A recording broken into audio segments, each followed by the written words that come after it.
everyone. Welcome to the show where we discuss current legal events and legal hot topics from the perspective of a seasoned attorney such as myself. Now, today's segment is entitled Talk is Cheap, and we're going to be discussing politics versus publicity. Now, remember, the purpose of this show is to provide lay people with context to digest what's happening in our political and legal climate in present day. And with that being said, let's go ahead and let's get right into it. And so first I'm going to start with definitions as usual and true to form as an attorney. And so first we're going to define the term politics. Politics is the science of the organization and administration of the state, which in this case is our government, our United States government, our democracy, or the activity or profession of engaging in political affairs. And so now we're going to contrast that with publicity. And that's what I mean by politics versus publicity. This is going to be a comparison and a contrast, okay? And so publicity, according to Black's Law Dictionary, is public attention, notoriety, one or more efforts made to get public attention or public promotion. So it should be pretty obvious that there is a stark difference between politics and publicity, because publicity lacks any of the organization or administration or even the activity of engaging in political affairs. So, what is the problem with putting publicity over politics? And again, remember, this is just my humble opinion as a as someone who has worked in the legal profession as a lawyer for the last 15 or so years. So, in reverse chronological order, the problem with putting publicity over politics is that,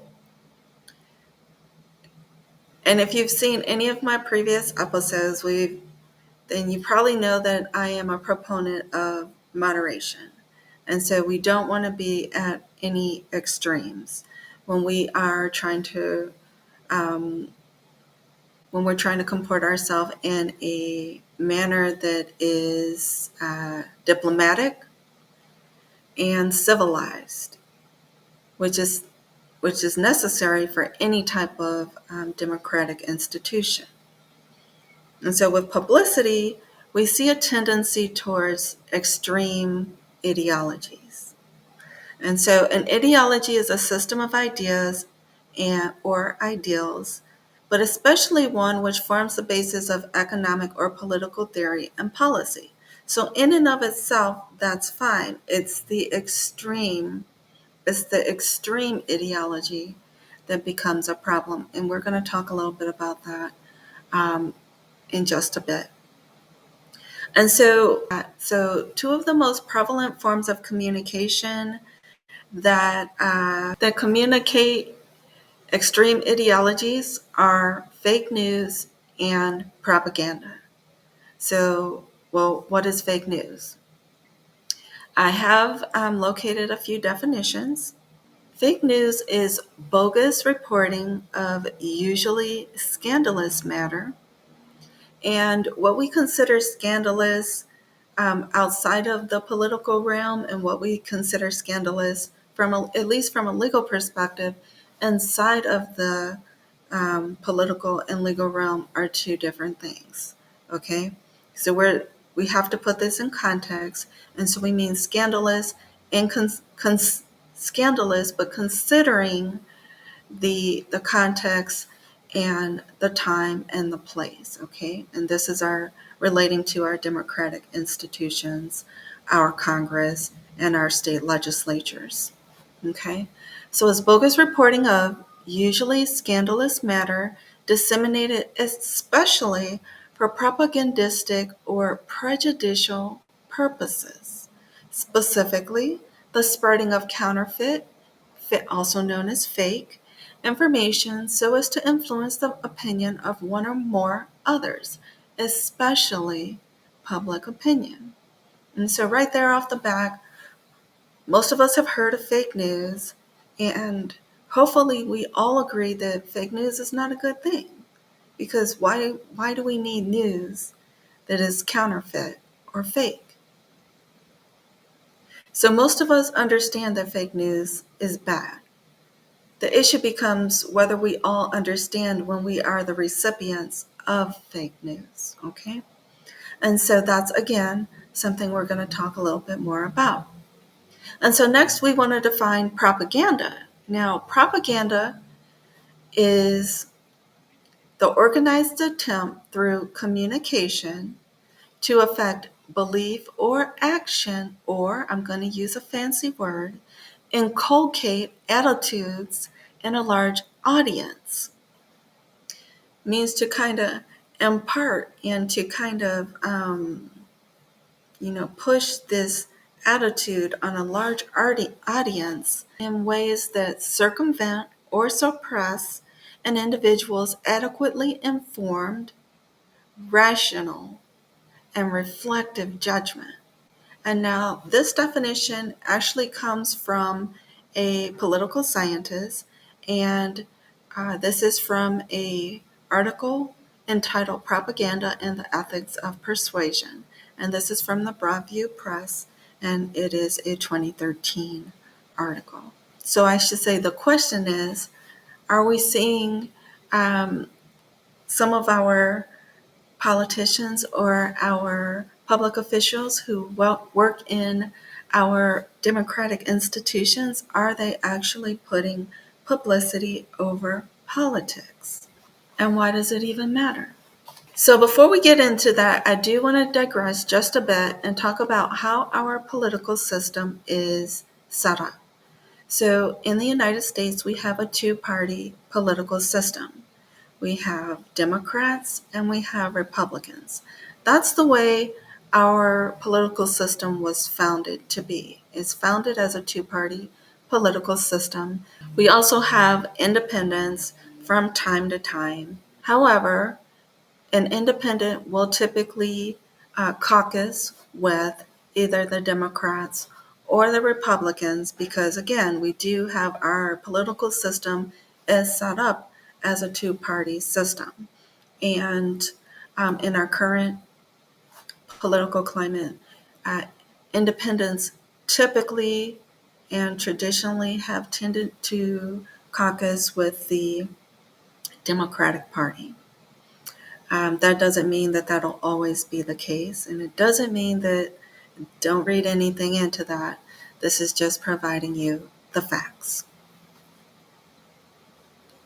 So you can take a look here if you're interested. I'm not going to go through each of these items, but I do list out the just the basic tenets of the Democratic and the Republican ideology.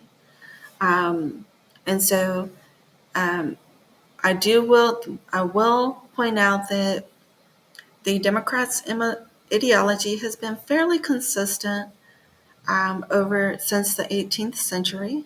And then with the Republican ideology, we have started to see a little bit of a trend towards a moving a little bit away from the historical ideology into what I have termed a modern ideology. Not saying that this is progressive or that it's better than the historical ideology.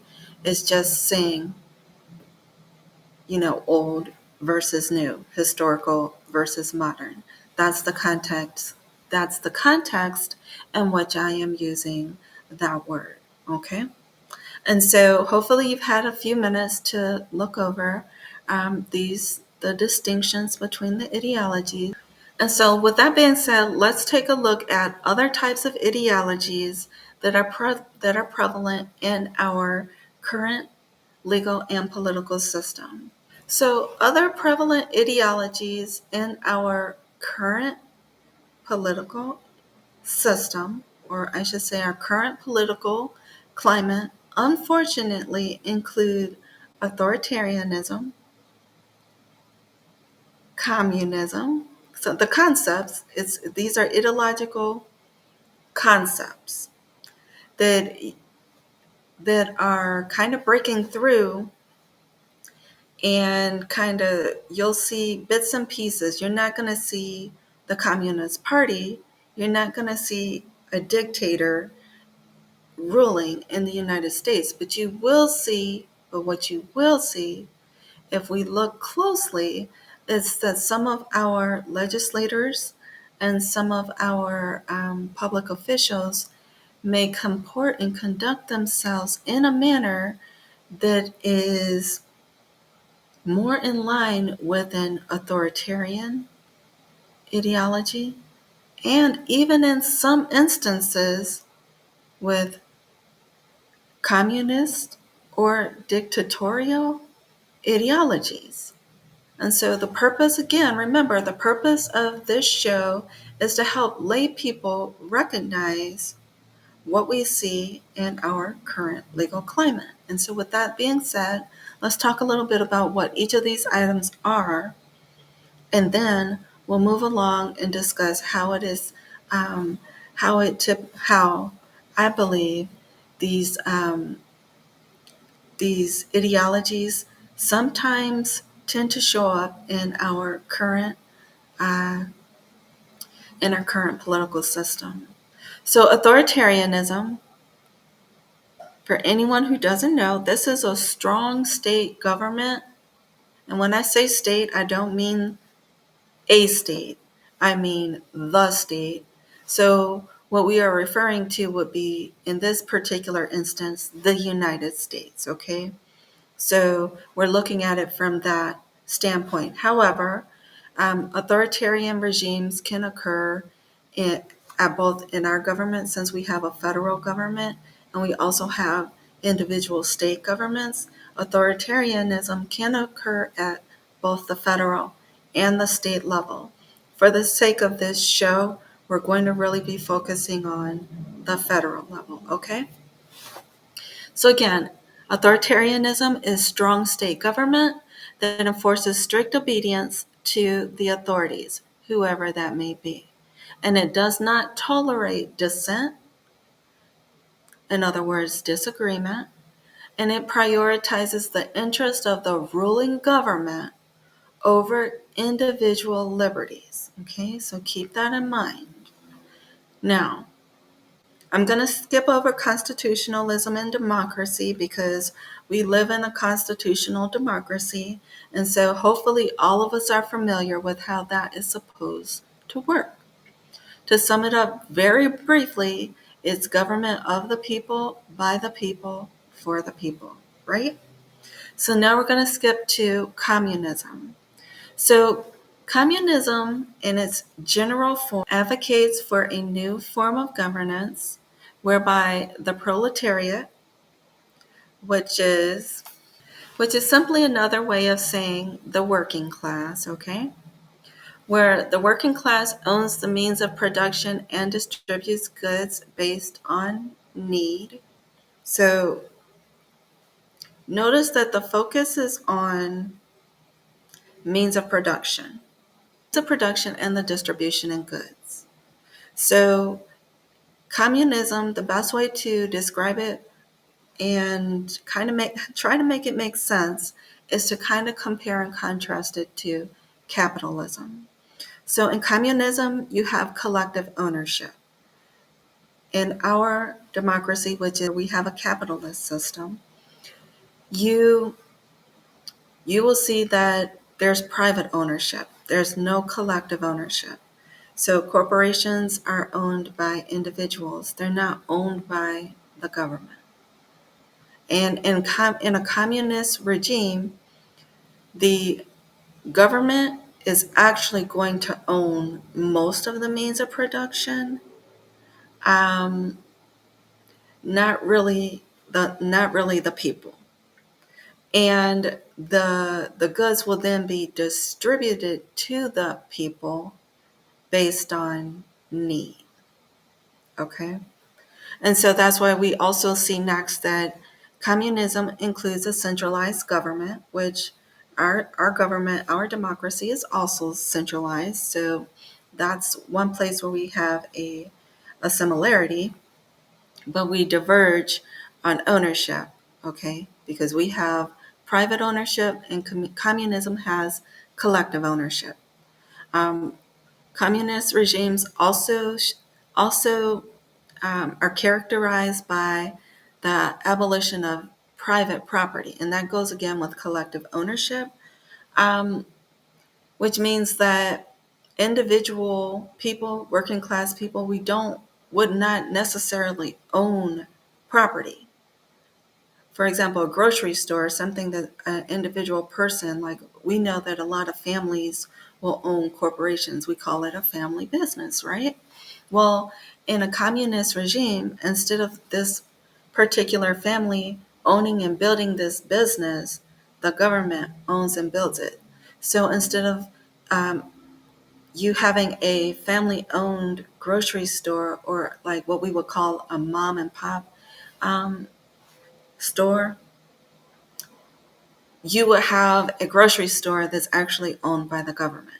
And so instead of the prices being set by the free market, which is how it works in a capitalist system, you actually have the government setting the prices of the goods.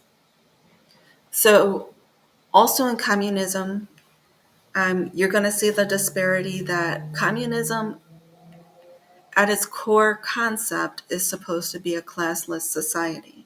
And we know that in a capitalist society, you have at least economic classes because you're going to have um, the least well off, you're going to have the working class, and you're going to have the wealthy. Those are economic classes, okay? What we would typically refer to, and when I say we, I mean political scientists and lawyers, legal professionals, we would typically refer to that as a socio-economic class. And so, as I've just discussed, in a communist system, you have a planned economy. And then here's some things that I really want to point out because this is where we have some conversions, where we have some characteristics of communist regimes that are kind of rearing their head in our democracy and not really in a good way, at least for those of us who are learned in these type of issues. And so that's again where the purpose of this show is to help lay people, people who don't have a background in political science, people who don't have a background in democratic institutions, or people who don't have a legal background to understand that some of the things that are packaged and kind of sold to us as maybe a good thing, maybe it's not as good as what we think, right? And so, with that being said, the first thing I want to talk about is the lack of individual freedoms. And there is surely a trend in our current political climate where we see more and more regulation of our individual freedoms. And the more our individual freedoms are regulated, that means obviously the less individual freedoms that we have. I just don't see that from a historical perspective in our democracy, but it is surely prevalent today. And we're going to talk a little bit about what I mean by that, okay? Don't worry, we have plenty of time to discuss this. And what we're honestly going to do is discuss these in separate episodes. So today I'm just laying the groundwork, and then we're going to get into and then from here, we're going to start looking at some of the individual bills, which is prospective legislation. And that prospective legislation, if it is voted on and approved by our legislature, and in state, that could be the state legislature or even um, our Congress, if it's approved by our president and signed by a president. In the case of states, it would be signed by a governor. In the case of Washington, D.C., it would be signed by the mayor. Then it becomes law, okay? And so that's something that is an issue right now, and that's something we're going to be focusing on throughout the duration of throughout the later episodes of the show. Another characteristic that is, again, rearing its head in our democracy is censorship. But you've got to be able to understand what censorship is, because anytime someone tells you not to say something does not mean that you are being censored, because you also have to, again, put everything into its proper context, its proper time, and its proper place. There is that an effective administration of our political bodies and our democratic institutions. And lastly, we have authoritarianism. That is a characteristic of communism because, again, remember, authoritarianism is a strong state government. And in communism, we see that the state is at the center of everything. It's at the center of how much you pay for groceries, how much you pay for gas, where you live, if you go to school, what you study. And that's what's referred to as lack of individual freedoms. But it just doesn't happen that way overnight. You don't have a democracy that one day you wake up and you live in a communist system. It doesn't work that way. Political and government systems transition gradually. And so that's why most of us have probably heard some of our learned judges and politicians and legal professionals kind of, sounding the alarm that we may be that we are trending away from our democratic form of government and starting to lean in the direction of a more authoritarian type of government. And so that gets us to our next ideology, which is a dictatorship, which is also a form of government. And so you'll notice that all of these ideologies on this particular slides are also different forms of government that occur throughout the world or have occurred in different times throughout history.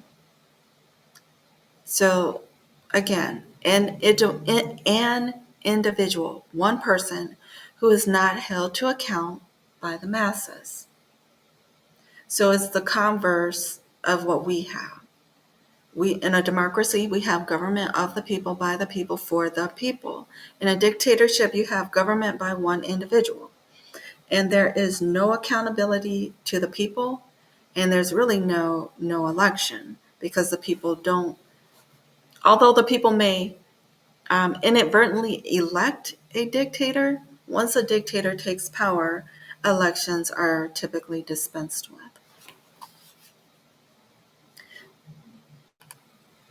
And so now we're going to talk about a little bit more about some of the prevalent ideologies in our current legal and political climate. So right here at the top, I have fascism, and it embraces authoritarian and ultra-nationalist government, suppression of opposition and minorities, and regimentation of society. And I do give examples. Benito Mussolini and Adolf Hitler are examples of fascists.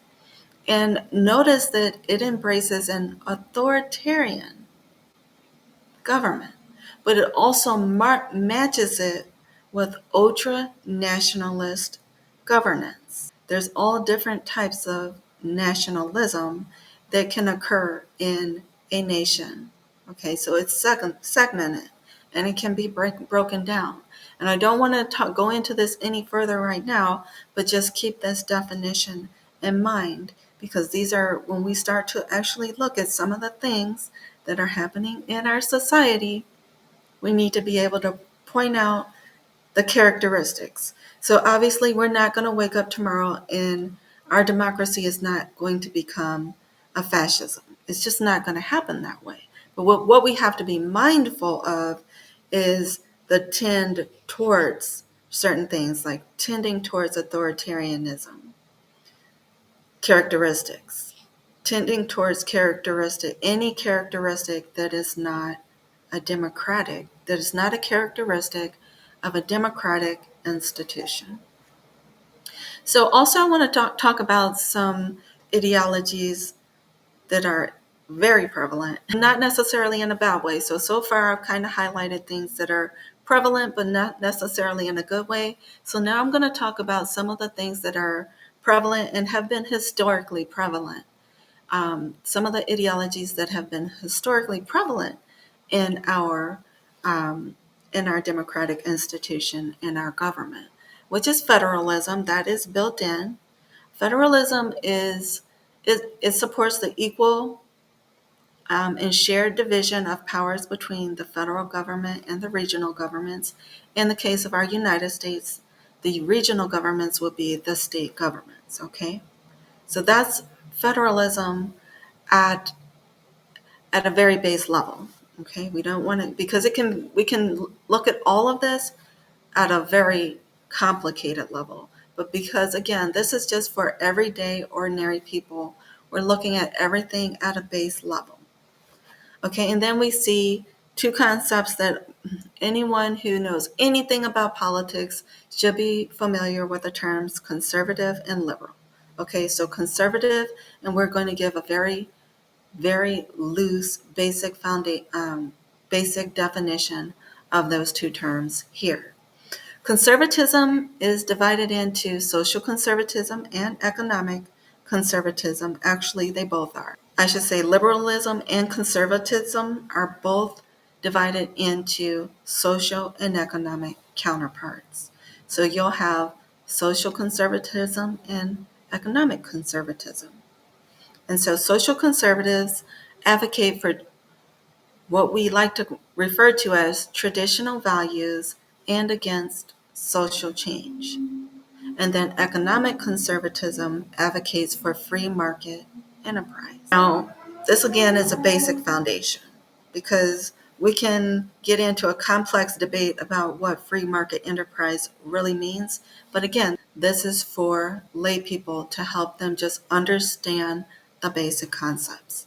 And so with liberalism, that is the belief that society should maximize the freedom of the individual. Okay? But see, we have this word freedom. So liberalism is actually grounded in individual freedoms.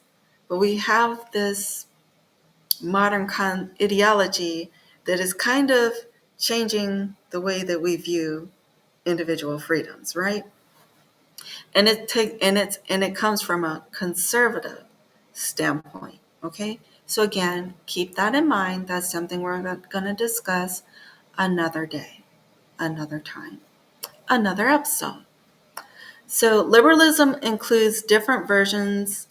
As I've said, there's the social and economic version. So economic liberalism would so economic liberals would support free markets. You see, free market enterprise is it exists in both forms. It exists in conservatism and liberalism. The difference is in the details and how they use it, okay? But again, we're just keeping this very basic and very simple for now. And then social liberals would tend to support progressive social policies. So not necessarily, not necessarily what we might term as traditional values, even though traditional values are still there. And this is again where we start to see people start to get confused. Social liberals tend to support progressive social policies. Let's be clear, that does not mean that they don't support traditional values. It just means that they are more willing to accept social change. Okay? And that's of some place that's where I really think a lot gets lost in the details. But again, that's for another episode. And then also I want to discuss these concepts of nationalism because that's something that we touched on when we discussed fascism above. Now, just because someone is a nationalist, that does not make them a fascist. Okay, so let's be clear about that. But nationalism advocates for the sovereignty of a nation, but it also includes preventing external influences on that nation. And that's where we start to see different types of nationalism, especially in the United States and in our current political and legal climate. And lastly, we have populism, which is just something that I want to kind of address and put out there. Most lay people probably haven't heard this term, but you have seen it in action, whether you know it or not. So populism is an ideology that advocates for the supremacy of the views of the masses rather than the elite. And when I say elite, I'm using that term generally. I mean, for example, public officials. That could be the elite in one circumstance, or it could be, um, it could be the 1% of the population, the wealthiest 1% of the population. That could be the elite in one particular circumstance, or it could be corporations and um, their ability to exert power because of their vast wealth. That could be the elite in one particular circumstance. So again, this is just for a basic understanding, okay? And so now that we have the background, next I want to discuss getting to the point of the matter, which is what all this was about. How do we determine whether our government is functioning for the people? And according to Aristotle, you do that by looking at your public officials, and he determined that there was three virtues or qualifications that each public official should possess. Okay, and so these are the characteristics of loyalty, political ability, also known as administrative capacity. Remember that word administrative? That was in the definition of politics. And that's not by coincidence. And lastly, virtue and justice. Okay? So according to Aristotle's framework, and if you've seen any of my prior works, you'll understand why I'm using Aristotle's qualifications. One, because we have to pull qualifications from somewhere. We have to have a source other than ourselves, okay?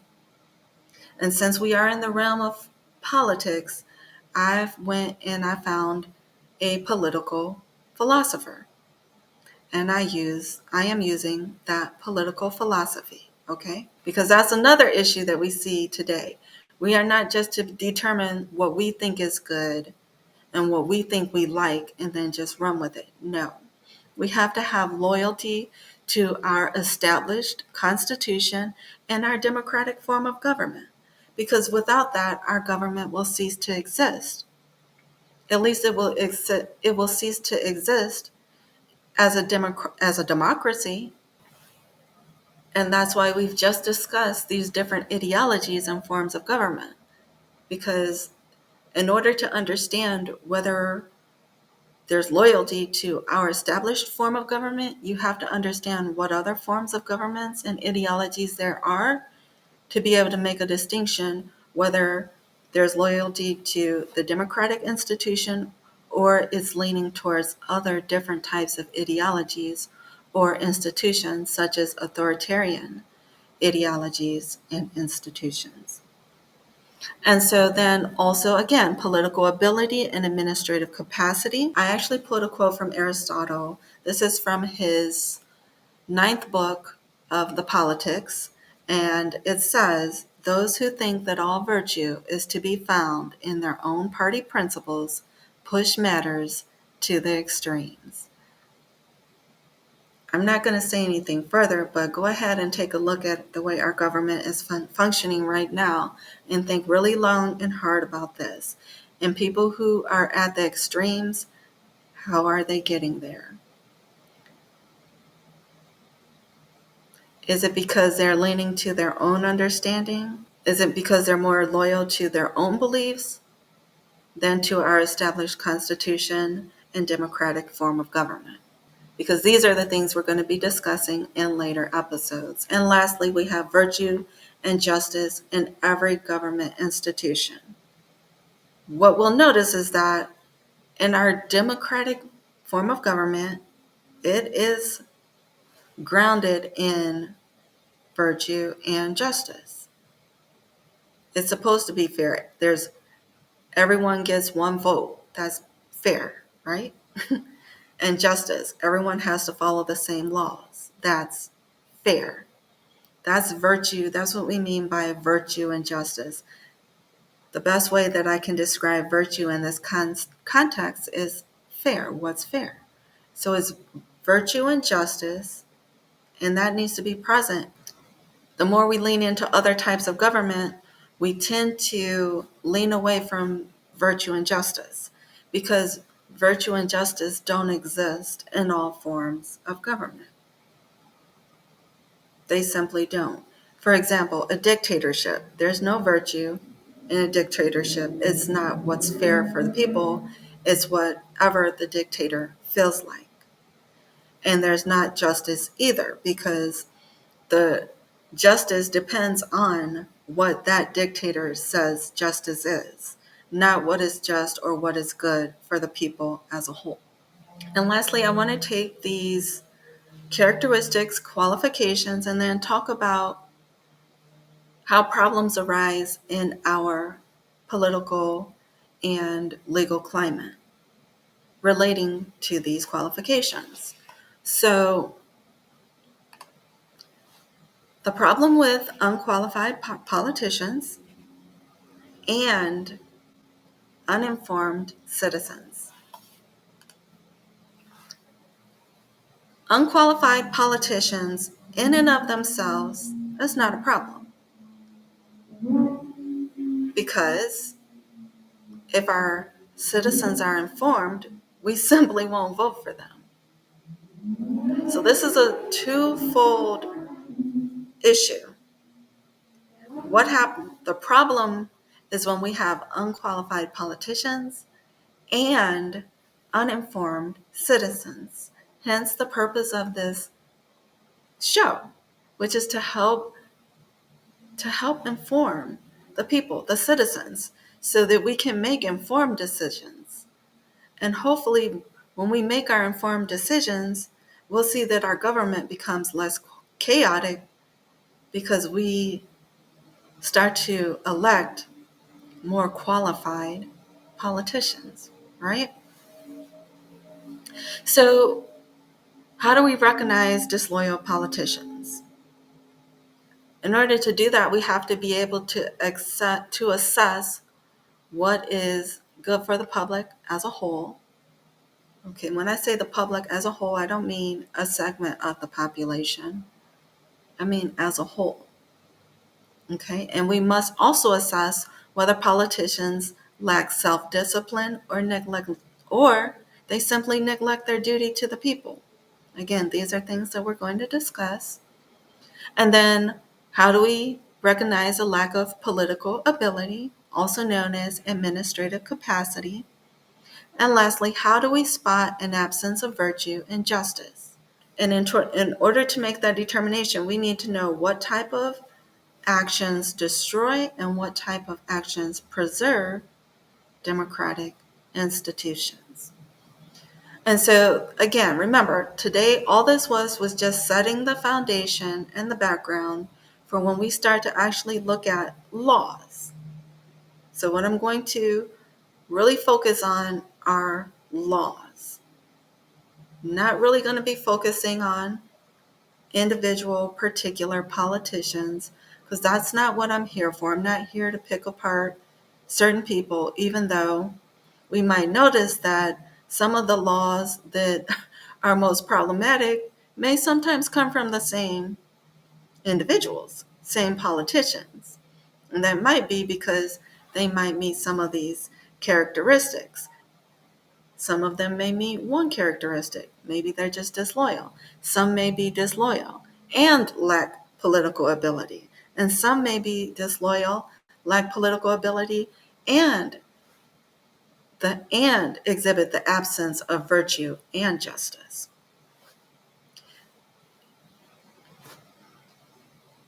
But with that being said, again, the point is that we want to focus on understanding what is good for our democracy and what is not, and how to make informed decisions relating to our democracy, because the people are the basis of this democracy. So I found a quote from a political science professor at Yale University, and this is what it says. And I'm going to just tell you right now, the last sentence is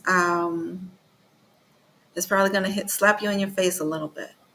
And I presume that's why he wrote it, and I am going to repeat it for that reason, because sometimes that's what we need. It's called a wake-up call, and it's just food for thought. Not for the sake of getting offended, but stop and actually think about it. So, with that being said, when political leaders set a negative example, professional commitments to just practice become more important. It is hard to subvert a rule of law state without lawyers, or to hold trials without judges. Authoritarians need obedient civil servants, and concentration camp directors seek businessmen interested in cheap labor. I told you I was going to slap you in your face. But the question is it untrue? And with that being said, and I'm going to leave it there. I think I have said enough today. And if you found this to be interesting, or even at the least thought-provoking, then go ahead and hit the subscribe button and stay tuned for our next episode. Bye.